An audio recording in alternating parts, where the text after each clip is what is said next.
niente sul muro, i nostri figli in una stanza per un angolo del futuro. E vorresti vaccinati per i nostri cedimenti, adesso basta la violenza, siamo una nuova resistenza. Noi cantiamo la libertà, la bellezza di una danza, la potenza di un abbraccio, la dolcezza di un sorriso.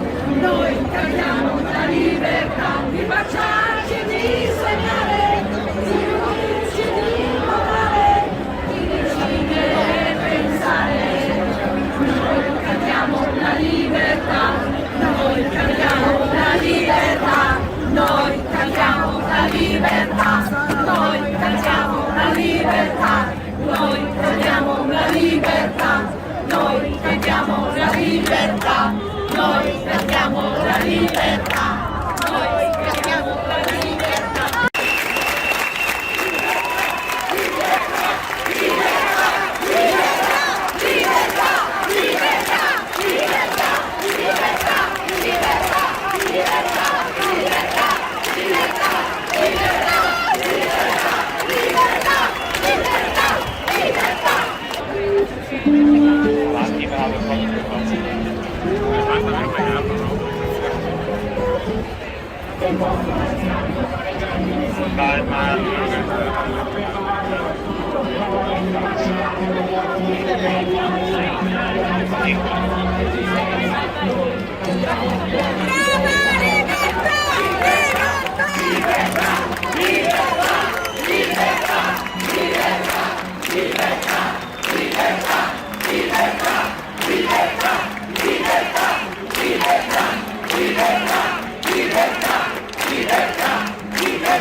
La Costituzione.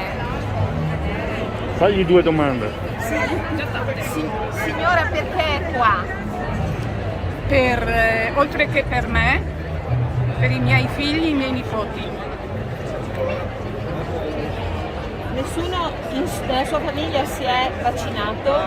Sono questioni private, non siamo tenuti a dichiarare a nessuno, se non ai nostri medici. Grazie infinita. Prego. Guardate che sia comodo.